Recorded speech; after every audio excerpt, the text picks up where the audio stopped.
Weeb Wednesday, and I suddenly decided I wanted to do a video all about Gintama. I love Gintama. I've been thinking of doing a huge video on it and why you, yes, you should watch it. I kept thinking it's not good enough. I actually did make an actual outline. I don't know how good it's gonna go reading off the outline and stuff, so let me know what you think below, and let me know if you want more deep dives into anime like this, and let me know what anime you would want a deep dive type video on. So yeah, without further ado, let's talk about Gintama. So to me, Gintama is a supremely underrated anime. And yes, I will be talking more about the anime than the manga because I am more familiar with it. I feel passionately about it. And I've actually watched the whole anime, where the manga I have only read portions of it and skipped around. So that's the reason in a nutshell. But honestly, I want to give a shout out and love to the manga as well. It's a source material. Hideaki Sorachi is the creator of all these amazing, lovable, hilarious characters after all. So huge love and props to the manga itself. It's just I'll be focusing more on the anime. So just getting that out of the way here so there's no further questions, and also why I plopped it on a Weeb Wednesday instead of a Manga Monday. It's all making sense to you now, I hope. I'll be starting with a basic summary of Gintama before breaking this video up into two parts.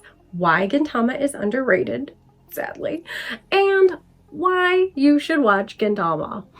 So with that preamble out of the way, and once you hit that subscribe button, I'll wait. Did you hit it? And the like button too, right? Next to it. Yeah. Thank you. You're so kind. Okay, great. So let's go over the plot of this amazing shonen series. Summary of Gintama. In Gintoki's Japan, the arrival of the various space races, known collectively as the Amanto, ended the era of the samurai. The Amanto's highly advanced technology resulted in total conquest and a severe economic shift. Now, former samurai such as Gintoki, our protagonist by the way, scrape together whatever livelihood they can. The Amanto have effectively made samurai not only obsolete, but also illegal for anyone carrying a sword. The only weapons that remain work as part of the government / official police forces, aka the Shinsengumi, which is a huge police task force that plays a pivotal role in Gintama, as well as other branches. Hence, why Gintoki carries his trademark wooden sword.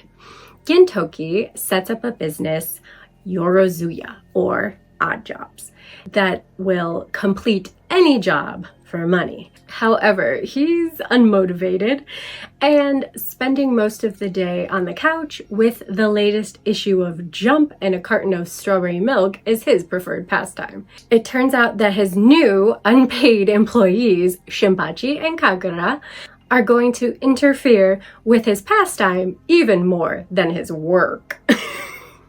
Of course, none of this means he has really given up on his samurai ideologies. And that was paraphrased and some direct quotes from animeplanet.com. So that's where I found that summary. And yeah, it's a great mix of the samurai period of Japan, Edo period in Japan, and these futuristic sci-fi elements, including technologies, alien creatures from all over the galaxy, and travel into space, etc. The possibilities are limitless with Gintama, and especially as the series progresses, these are brought into the story and expanded upon even more, played with and incorporated into the story. And I do love a genre mashup. some background of Gintama. The series, Gintama's manga, ran in Weekly Shonen Jump from 2003 to 2018, and then finished up its serialization in Jump Giga from 2018 to 2019, culminating in a total of 77 volumes. Now, for the anime. Gintama began airing in 2006, and its first run lasted until 2010, culminating in a total of 201 episodes. The second season returned as Gintama apostrophe in 2011 and ran until 2013 for a total of 64 episodes. Third season returns as Gintama with a dot, a holy dot, a dot with a hole in it. These seasons are so ridiculously titled. And it ran from 2015 to 2016 and has 51 episodes. We get to the final season, it's Gintama with a period. This is the last season that ran from 2017 to 2018 for another 51 episodes. And to top it all off, there was a final movie released in 2021, Gintama, the very final. Sorry, the naming of it is just another level. There is, however, another movie of note. It is not kind of like purely canonized, kind of. It's like a what if scenario kind. It's good, but it's not necessary to enjoy the original series run of Gintama, I suppose. But I still wanted to give it a shout out, and that is Gintama the movie, the final chapter, Be Forever Yorazuya. And yeah, while it's not strictly relevant to enjoy or understand the flow of the series itself, it's still super good and fun, and the options it brings up for an alternative future, and especially like seeing characters age progress designs that are just different from the anime is enjoyable. And Sogo, future Sogo, so fine. So yeah, still action-packed and a really good story. It's just that it like lies beyond the series itself. But I definitely recommend checking it out. Along with a couple other arcs not included in these full season runs, this outlines the complete run of the anime Gintama. And so with that overview out of the way, let's get into the meat of this video, starting with why Gintama is underrated. So first struggle that might deter some of you in simply starting the anime is it's long as fuck. Yeah, I won't sugarcoat it. It can be daunting to start an anime that you know is going to take a while. It has very nearly 400 episodes, as well as that final movie I mentioned to watch.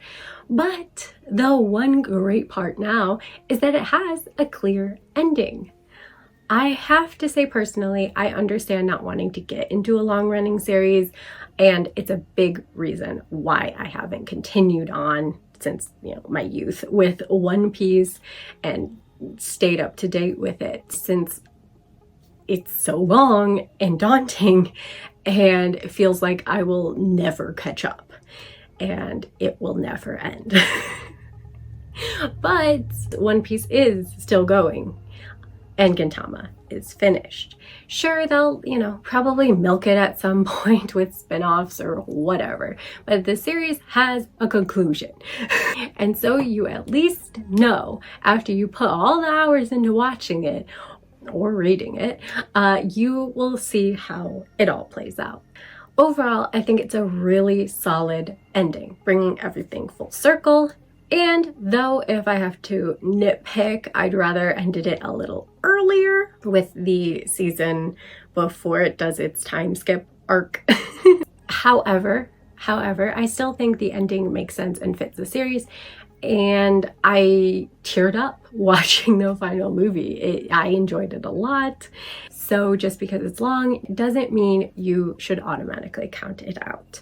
Take your time with it, especially the beginning, because the beginning is much more comedy heavy episodes, and watch it grow on you as the stakes get higher and more action is, mixed in. Before you know it, you'll wish it were actually longer and didn't in fact end at all. However, some possible pitfalls of starting the anime once you've got over what a behemoth the actual size of it is. And we must begin by addressing the first 2 episodes. Whatever you do, skip them. Do not watch them. Do not waste your time with them. Begin with episode 3. Believe me, you are not missing anything. The first 2 episodes simply exist to serve as a celebratory filler for the manga receiving an anime. And it's not really that funny either. So these 2 episodes will only serve to confuse you and dissuade new prospective viewers who don't have experience with the manga, especially. And even if you have read it, it's just not really that funny. So the only good thing is that a lot of the fillers later on are actually quite entertaining. And overall, this is a shonen with not a lot of fillers. That being said, I beg of you to skip those first 2. I promise you that should have been like a OVA or just a special, and episode 3 should be episode 1. It is confusing why they did that, but yeah, it's redundant and repetitive, ridiculous. And not the good kind that I love Gintama so much for. Also, I would like to add, and I didn't do the research for this, so I'm definitely going to give a shout out to this article I found online, Gintama, the complete skippable episode guide on Sotaku. Shout out to them. Thank you for this. And this is the episodes they have compiled together that are the episodes you should watch, the episodes not to skip. And if you want, you can skip the other ones.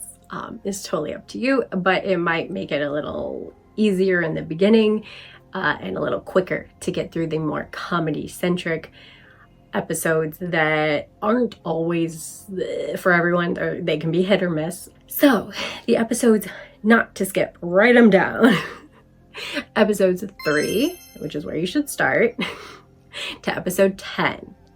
Episodes 12 to 15, episode 17, episode 22 to 24, 27 to 28, 31 to 32, which is like a baby arc called memory loss arc, 36, 39 to 45, 47, and the last 2 episodes you need before their first major arc, 50 to 52. So write those down, go watch those episodes, and it reduces the number of episodes you need to watch before you get to the real meat and potatoes of Gintama from 57 episodes to a mere 32 episodes. And I just think that is a little more manageable for some people. And yeah, then once you get to the Benizakura arc, which begins episode 58, then you will know if it's for you or not. Once I hit that arc, I knew I was in for the long haul. Like, it's not even my favorite arc. It's probably not even my top 5 favorite arcs, but it lets you know, it gives you a taste of what you're in for. And yeah, it's good in that regard. So yes, while it does take a while to set up this world, the setup pays off when you get to that first series arc.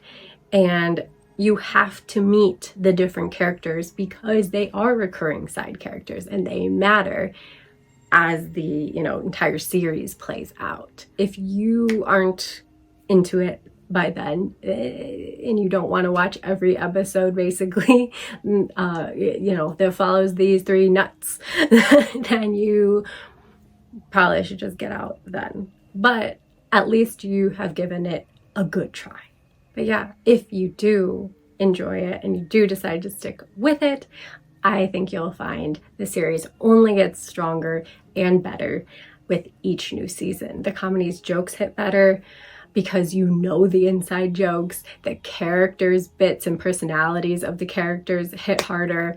The arcs pack a bigger punch because you care about these characters, and the action gets increasingly better to match the stakes. So take your time with this series, but do seriously consider sticking with it. It's so worth it. I would mention a small like sub reason I can see people avoiding beginning Gintama, especially now when so many anime are coming out, and honestly 99% of them look banging. Like, they are really nice looking anime. And unfortunately, in the beginning of the the early 2000s, it was a bit less amazing, slightly poor quality, if you will. The faces they make in the comedy is still fun and exaggerated, but the animation just has a like fuzzier quality to it overall. And any action is usually a bit more stilted, a bit more stop-start kind, where you honestly don't see as much of it as later on. The action scenes play out really dynamically, and oh my god, I'm going to show you little bits of them, like, stay tuned. They are so good. But hey, you gotta start somewhere, and honestly the animation really improves leaps and bounds as the series goes on. So like just buckle in for those first like 60-ish episodes, and then you just start seeing incremental improvements from there. Reason number 2 that I do think that people will be less enticed to start Gintama is the emphasis, especially in the beginning, of comedy over action. Comedy does play a huge role in Gintama, especially that first part. And it's hard to ignore that it could be a reason you might choose a more action-heavy anime instead. Well, I do think there are some issues with this comedic heavy tone for international viewers, especially, for instance, someone not from the US might not understand all the satire and jokes referenced in South Park because they're often dependent on our politics and pop culture references. It doesn't mean international viewers can't enjoy it, however. And the more you know about the country, the more the jokes will hit. I just sadly don't know all the Japanese exclusive jokes and references they make. Yeah, a lot of it can be political jokes, historical jokes, pop culture references, and it just goes over my head.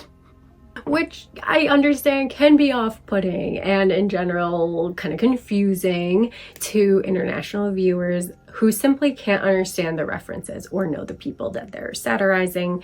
Honestly, all but the anime related jokes riffing on like Dragon Ball or Ghibli movies or whatever, like I said, fly over my head.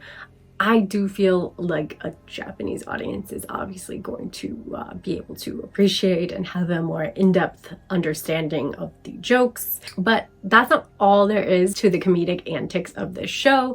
There's definitely a ton of slapstick humor, like screwball comedies of old, think Three Stooges inspiration, as well as some really basic third grader potty humor as well.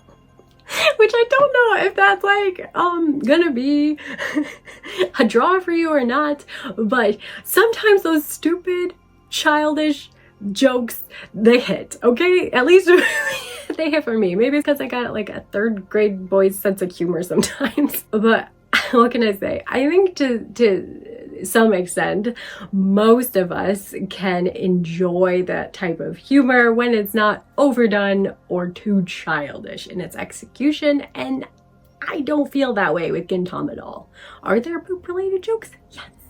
But it fits what's going on. Like, take South Park and Mr. Hanky, for example. That is just a talking poop, right? It's really out in your face. It's kind of supposed to be kind of like weird and gross and out there, and that's what's funny about a talking piece of shit that spreads Christmas tree. Anyway, to make another comparison with South Park, in Gintama, it's more like bodily humor that almost all of us can relate to, where maybe the stall has run out of toilet paper leading to hilarity, or you just really gotta go. Like everyone's kind of experienced that, or at least feared about experiencing that. So I think it's a humor we can relate to more. Not to say that South Park's isn't fun, but theirs is more usually a gross out or a over the top ridiculous humor, and with Gintama it's used as more of a relatable humor, though childish at its core. But yeah, it's touching on something that's innately human after all. And so it's using that relatability factor to its advantage, plain and simple. Not all the jokes hit. I mean, sometimes they take it too far, sometimes they drag it out too long, in my opinion, but that's comedy. A joke doesn't always work for you, and when a joke lands, I can't stop laughing, and that's all that matters, is that at least some of the humor hits.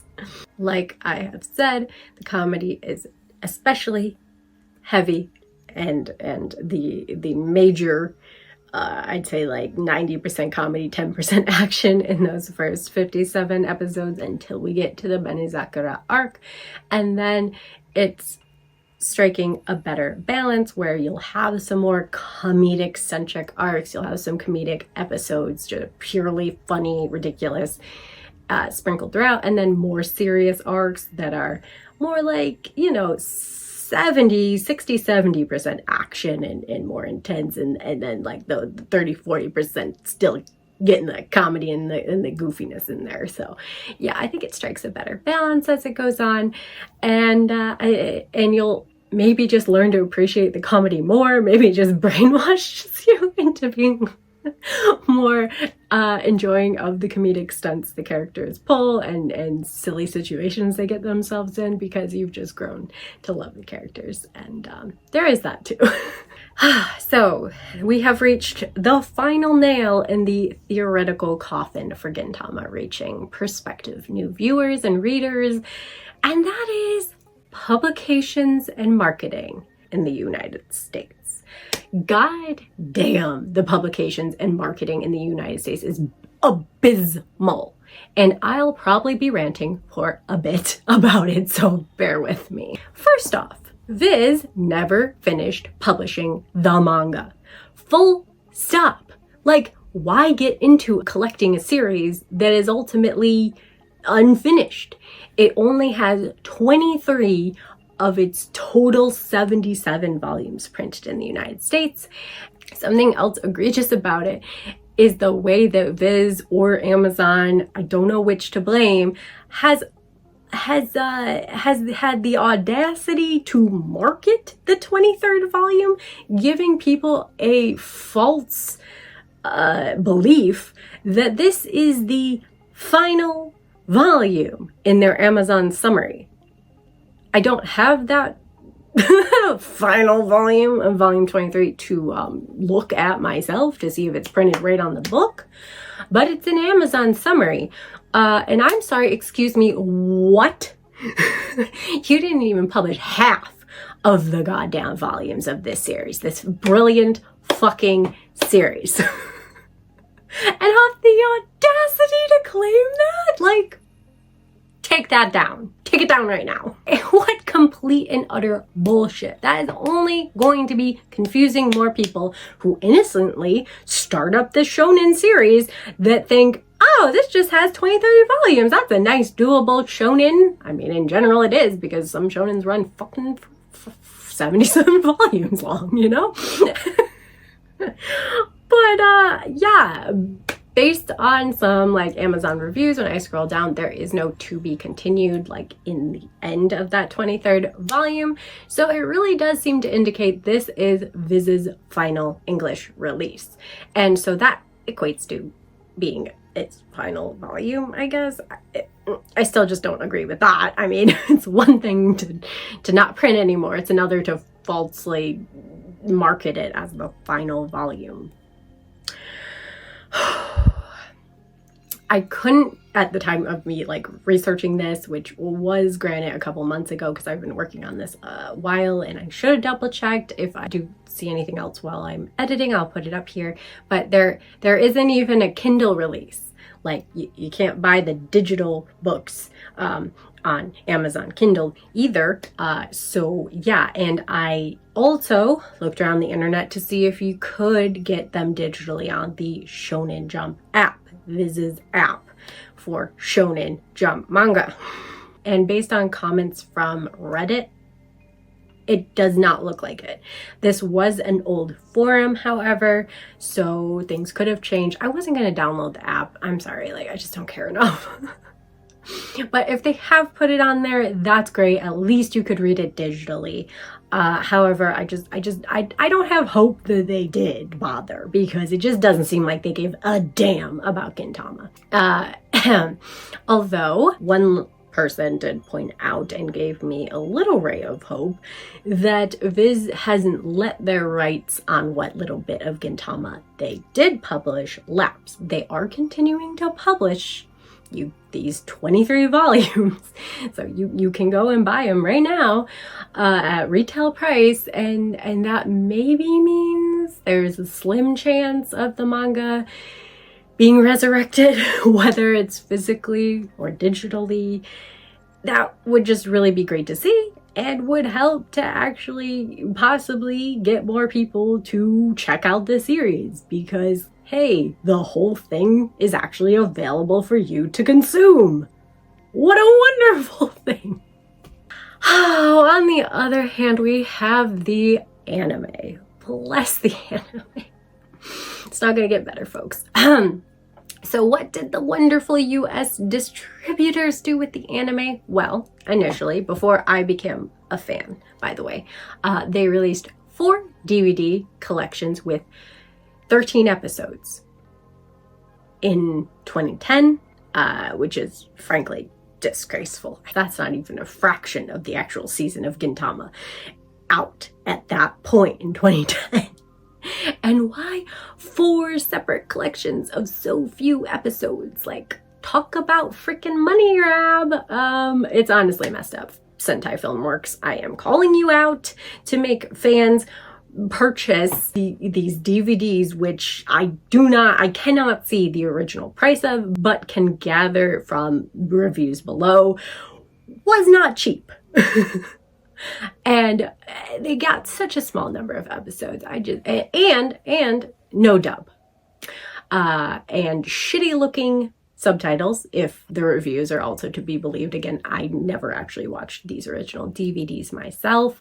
So fast forward to the present. Has anything changed? Well, yes and no. In 2018, we were honestly blessed with 2 beautiful Blu-ray DVD releases containing a good amount of episodes on each of them. Though still no dub, as someone who loves sub, I'm not too annoyed by that. However, I know a great many people who do prefer the dub, so it's not helping win them over. But the biggest reason that this release was still absolutely useless to everyone who wasn't already a massive fan like me and jumping over themselves that we actually got a release of something of the anime here, well, that would be because these beautiful collections begin at episode 265. Yes, you heard that right. It freaking begins in the 200s. Like, how the fuck is anyone who hasn't already watched it online previously supposed to enjoy this? I mean, they cover my most favorite arc of Gintama and almost across all of anime ever, and that is the Farewell Shinsengumi arc, which I'll talk more about in the next part. So I'm honestly over the moon that we got these. Like, oh, I love them so much, and I am just so thankful. However, it is still pointless in attracting anyone new to this franchise. The only consistently good thing about the anime, as opposed to the manga, is that you can watch it digitally on Crunchyroll. I saw something about Hulu pop up, but I don't see it on Hulu, so that could be like some other countries or something. I I don't know. But you can definitely find it on Crunchyroll. So it still doesn't have a dub, which again, a lot of people will choose an anime because it has a dub and will not choose an anime because it doesn't have a dub. And so it will deter them from starting the series. And it's just so damn frustrating. They also released the final movie in 2018, which again, great, super excited to have the movie to watch whenever I want. However, the part that they released here, these episodes, remember, they don't even lead into the movie. There's still a whole bunch of episodes in between these and this. So again, what is the point? Why is the publication and release of the anime so incredibly random? And what they decide to actually release here? Like, make it make sense. And as such, it's alienating many people from the series, giving people in the US at least limited options if they want to actually read or watch this series, Gintama. So, with all that annoying shit out of the way, I'm now going to try and persuade you to watch the anime anyway. And here are the reasons you should watch Gintama. Reason number 1, the characters.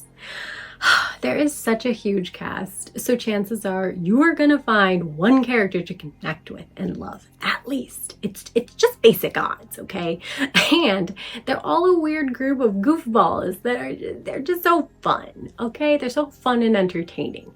Some may take time to worm into your heart, but like a freaking parasite, once they're in, that's it. You're infected.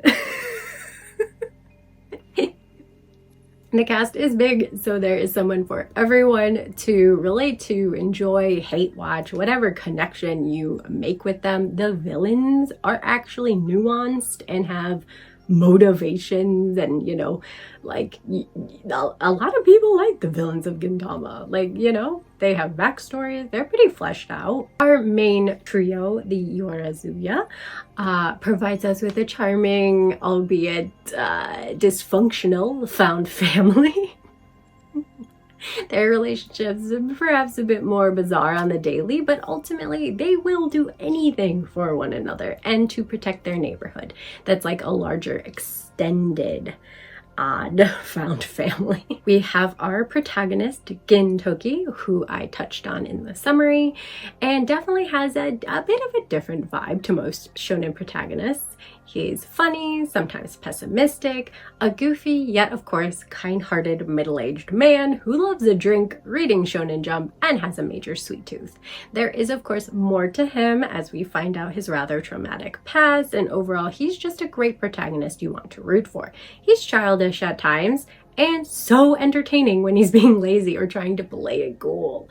But when it calls for it, he will be deadly serious and put his life on the line to protect those he cares about. Second member of the Odd Jobs trio, or Yorazuya, we have my girl Kagura, an alien girl with a huge appetite and has an overall boorish, at times naive, and straightforward personality. She's also one to either talk with her fists or a barbed sarcastic comment, and if you hit her, she'll hit you back with either. That's why her interactions with Sogo and Gintoki are personally my favorite, because they'll just keep returning physical altercations or barbed verb insults on her level with her. And she also possesses an alien strength that's definitely not human. And although she is young and we see that strength is unpolished, so she gets beat down as much as she gets the last hit in, we see her grow not only in physical strength, but in the way she approaches a fight and uses her quick thinking and reactions in battle as the series goes on. The final member of the Yorazuya trio is Shinpachi, usually the quote-unquote straight man of the group, the one trying and usually failing to keep the rest on track. He's a bit timid, but has the heart to stand up despite it for what's right. I enjoy him getting overly animated and exasperated with the crazy antics of those around him, but the times when he abandons his straight man shtick and goes along with the group is the times I like him the most. Then we have the Shinsengumi, the police force that is sometimes at odds with odd jobs. See what I did there? Please laugh. I thought it was funny. But a lot of times they find themselves fighting alongside each other for the greater good instead of fighting each other. The main trio of the Shinsengumi is Kondo, their leader, who, though a bumbling and physically weaker character, who is a little obnoxious at times. He is a bit too obsessed with Shinpachi's sister, Ote-san. It's an unhealthy extent. Otherwise, he is an upstanding character. And the belief he has in his comrades is returned tenfold. They are willing to follow his lead to the end of the world without question. He's my least favorite of the Shinsengumi. However, he, like I said, grows on you like a parasite. His second in command is Hijikata Toshi, a Mayo freak, chain smoker who is scared of ghosts and has a bit of an explosive anger at times. But he's super tough in the battlefield and loyal almost to a fault. Rounding out the main trio of the Shinsengumi is my personal favorite little sadistic weirdo, Sogo Okito. God, I love this warped and twisted guy. Oh my god, he has almost OP level fighting ability, tenacity, but also a strong desire to annoy his superior Hijikata and try to kill him at every chance. He's a loose cannon, and his interactions with Toshi and Kagura are my absolute favorites. Lastly, I'll give a little special mention to Katsura and Takasugi. Both were childhood friends of Gintoki and play pivotal parts in the series.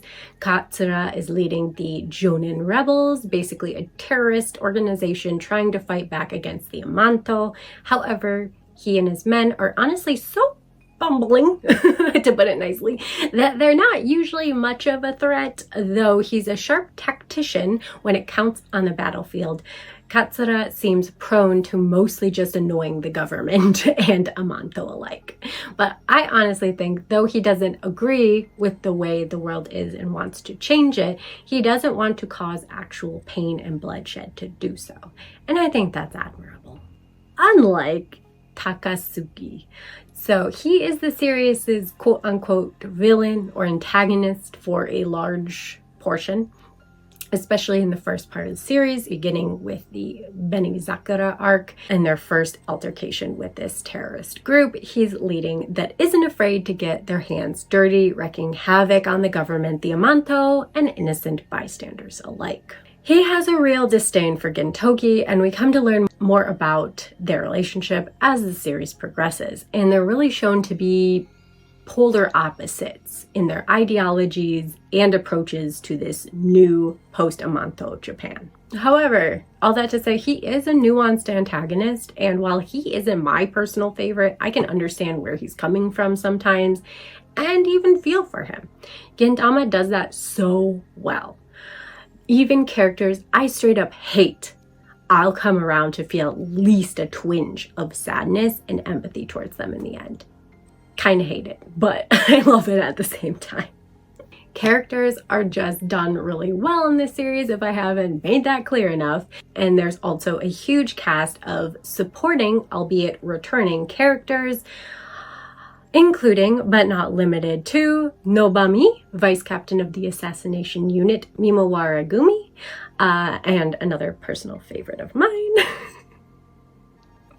Otai-san or Tai-san, Shinpachi's sister, Kamui Kagura's brother, Sadaharu, their giant pet dog, Yamazaki, another valuable member of the Shinsengumi, Tsukio, Sarutobi, Hasegawa, Otose, Tama, Elizabeth, Abuto, Kyube, the list goes on and on and on. And rather amazingly, they all play a role in making this a really memorable show.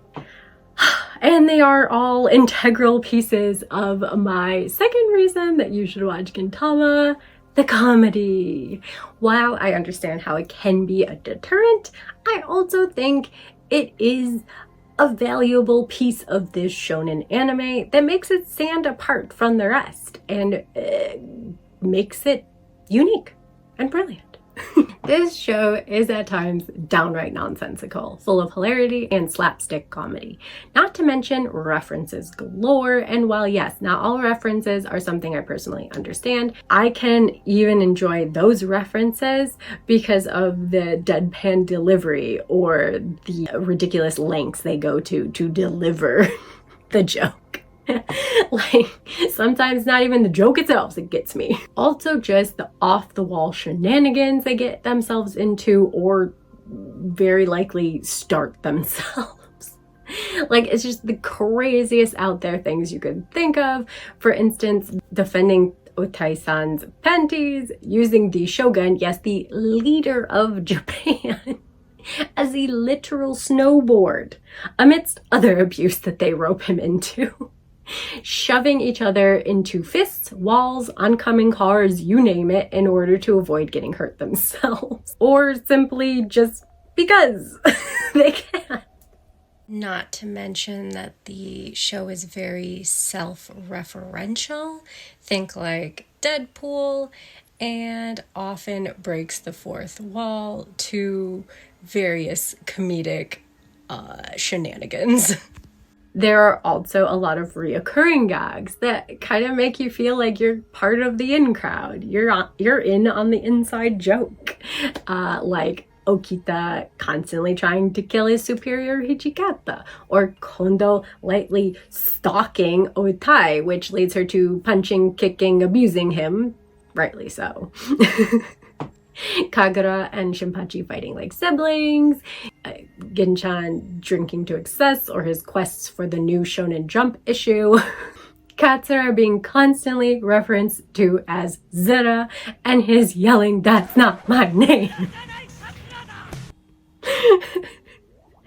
Gintoki liking sweets, Hijikata liking mayo, yada yada yada, the list goes on. But not only are these charming character quirks, they also sometimes inspire rather beautiful, touching moments between the characters. Like, for instance, we get a callback to Ginchan's obsession with sweets and Hijikata's obsession with mayo in a rather touching scene between the two right before Shinsengumi is about to leave the city, and where they switch their favorites, and Ginchan eats a whole bowl covered in mayo and Hijikata eats a whole bowl covered in sweet red bean paste. I honestly don't know which one I would choose. It's awful either way.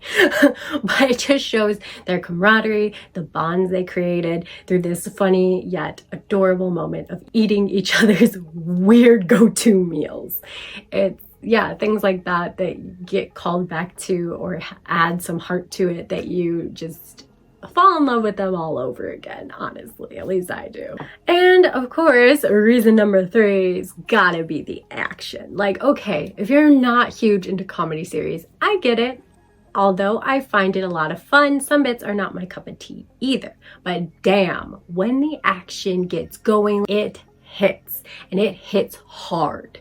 In my opinion, Gintama provides some of the most action-packed scenes, full of heart, payoff, emotional weight, good choreography for the fight scenes themselves, and animation overall. It's just, the action-packed arcs hit. They are solid.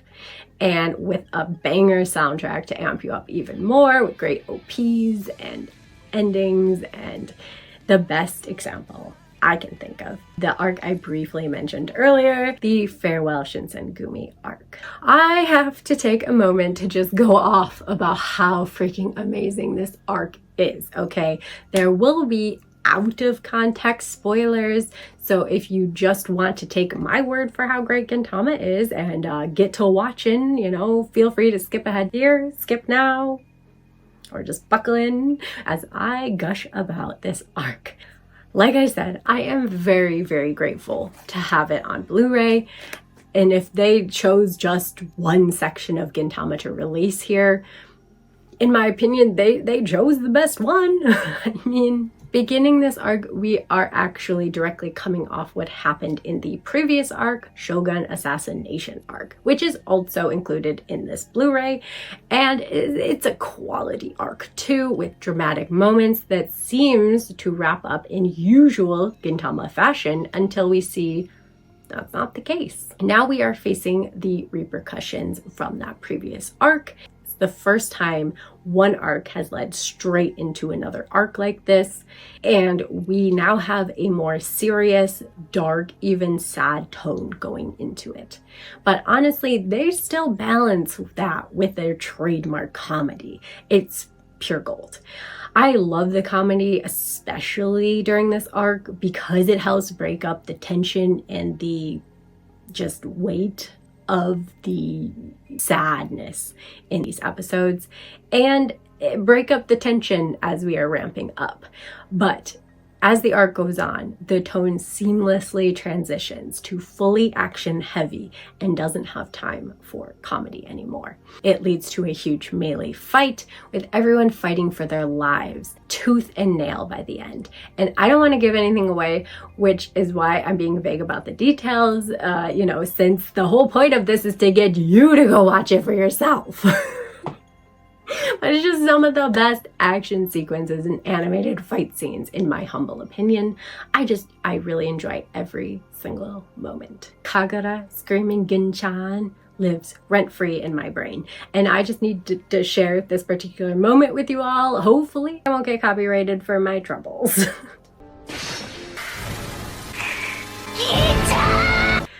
And yeah, all in all, it leads into the final push of the anime, bringing the elements from Gintoki's past, as well as pushing the ultimate big bad threat into the open as the true fight for Earth now begins. It is one of the best arcs I can think of in anime. Definitely would be my top 3 if nothing else. But yeah, just kind of gotta cool down from that.